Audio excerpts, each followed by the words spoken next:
નમસ્કાર વિદ્યાર્થી મિત્રો, આજના વિડીયોમાં આપણે ધોરણ 9ના હિન્દી વિષયના પાઠ 14 યોગ ઓર મેં સ્વાધ્યાયનું સંપૂર્ણ સોલ્યુશન જોઈશું। તેથી તમને વિડીયો પસંદ આવે તો વિડીયોને લાઇક કરી તમારા મિત્રો સાથે વધુમાં વધુ શેર જરૂરથી કરજો।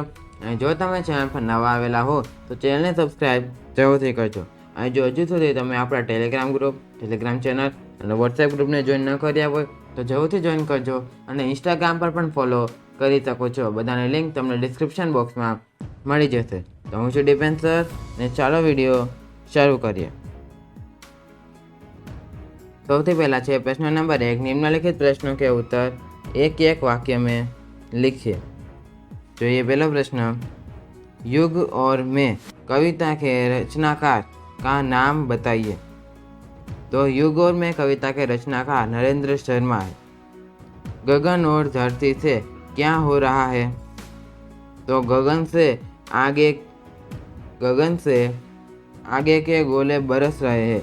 गगन से आग के गोले बरस रहे हैं और धरती से ज्वालाएं उठ रही है।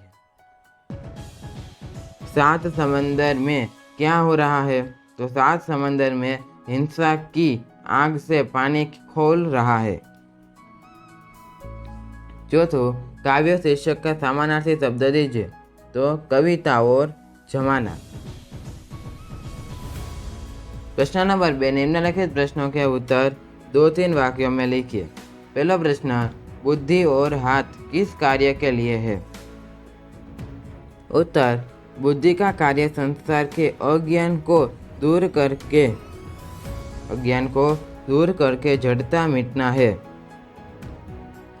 करके जड़ता मिटाना है।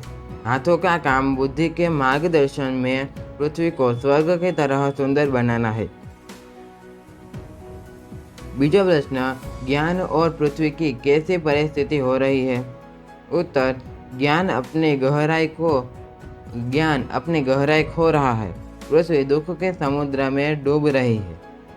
मानव की क्या स्थिति हो गई? उत्तर, मानव ईश्वर बनने का प्रयास कर रहा था। उसे सारी सृष्टि पर अपना नियंत्रण स्थापित करना था, परंतु आज वह छोड़कर अपने ही विनाश में लग गया है। प्रश्न नंबर 3। निम्नलिखित प्रश्नों के उत्तर 5-6 वाक्य में लिखिए। पहला प्रश्न, कवि के हृदय में कैसी व्यथा है? उत्तर, कवि संसार में हो रहे संसार के दृश्यों को देखकर दुखी है। ऐसी स्थिति में उनकी चिंता करने वाले कोई नहीं है।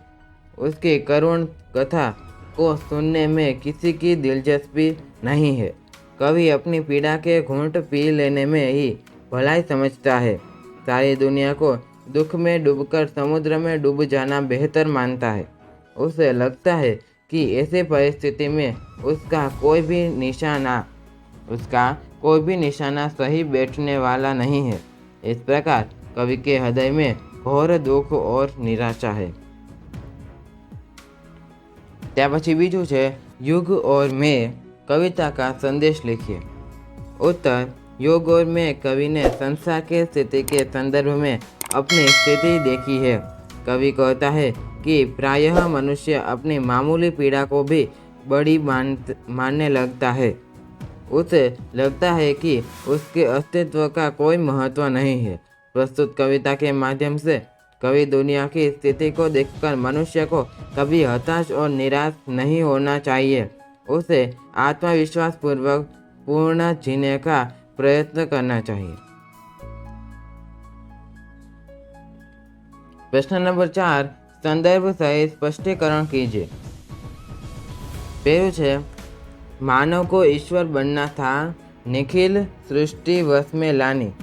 काम अधूरा छोड़कर रहा आत्मघात मानव ज्ञानी। सब झूठे हो गए निशाने तुम मुझसे छूटे तो क्या? तो ये उत्तर, इस पंक्ति में मनुष्य किस तरह अपनी प्रगति की राह से भटककर गुमराह हो गया है। मनुष्य ने विज्ञान के क्षेत्र में अनोखी सिद्धियां प्राप्त कर ली है। इनके बल पर वह स्वयं को ईश्वर समझने लगा। ऐसी सिद्धियों वाले देश सारी दुनिया पर अपना अधिकार करने के फेर में पड़ गए। उन्होंने ईश्वर बनने की राह छोड़ दी और अपना ही विनाश करने लगे। कवि कहता है कि जब सबने अपनी राह छोड़ दी तो मैं अगर भटक गया तो इसमें मेरा क्या दोष। त्या પછી બીજું છે, जाने कब तक घाव भरेंगे इस घायल मानवता के, जाने कब तक सच्चे होगे अपने सबकी समता के, सब दुनिया पर व्यथा पड़ी है मेरी ही क्या बड़ी व्यथा। उत्तर, इस पंक्ति में कवि ने दुनिया के भविष्य के प्रति निराशा प्रकट की है। कवि कहते हैं कि संसार में चारों ओर विछास की स्थिति है, एक दूसरे प्रभुत्व की होड़ में है। ऐसी परिस्थिति में मनुष्य की बराबरी એટલે કે समता की बातें केवल बातें ही रहेगी। जब तक संसार में शांति भाईचारा की भावना नहीं होगी तब तक मनुष्य का वातावरण नहीं बनेगा। बिना मानव की समानता का आदर्श कभी व्यवहार में नहीं आ सकेगा। कवि कहते हैं कि जब सारी दुनिया गैर बराबरी की पीड़ा से परेशान है तो मैं अपनी पीड़ा की क्यों चिंता करूं। प्रश्न नंबर 5, विरोधार्थी शब्द बताइए। पहलू છે હસ્તી તો નાસ્તી, અંગાર તો ઓલા અને સમુદ્ર તો તાલાબ। प्रश्न नंबर 6, निम्नलिखित शब्दों के समानार्थी शब्द देकर उनका वाक्य में प्रयोग कीजिए। पहलू છે अनगिनत तो असंख्य, आज अनगिनत मनुष्य बेकार है। गगन तो आकाश, गगन में बादल छाए हुए हैं। दुनिया तो संसार, दुनिया बहुत बड़ी है। निखिल तो संपूर्ण, निखिल विश्व में कई अजायबी योग है। त्या पछी 5मो, तहत अथवा तो नहर એટલે શું થશે તો કે बर्बाद। दंगे में सारा गांव तहस नहस हो गया। छठू छे आपा तो अभिमान, सुधीर को अपना आपा छोड़ देना चाहिए। प्रश्न नंबर 7, ऐसी स्थिति में आप क्या कर सकते हैं। पहलू छे जब मौत सभी को निगल रही हो, चारों ओर अत्र तत्र सर्वत्र आग लगी हो, हत्याएं हो रही हो। जवाब, आज बर्मों के रूप में आकाश के आग के गोले बरस रहे हैं, धरती से आग की ज्वालाएं निकल रही है। जब सभी मौत के मुंह में जा रहे हैं तब मैं अपने बारे में क्या बताऊं। जब संसार में हत्याएं हो रही है और जब संसार दुख से पीड़ित है तो मेरा दुख और दर्द किस गिनती में है।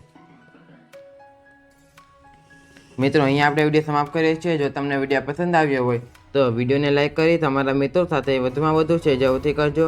अने जो तमे चेनल पर नवा आवेला हो तो चेनलने सब्सक्राइब जरूरथी करजो। अने जो हजू सुधी तमे आपणा बाकीना स्वाध्याय सोल्यूशनना विडियोने न जोया होय तो फटाफट चेनलने विजिट करो અને બાકીના स्वाध्याय सोल्यूशनना विडियो फटाफटथी वॉच करजो। आजना विडियो माटे आटલું જ। હવે મળીશું નેક્સ્ટ વિડિયોમાં। ત્યાં સુધી થેન્ક્સ ફોર વોચિંગ।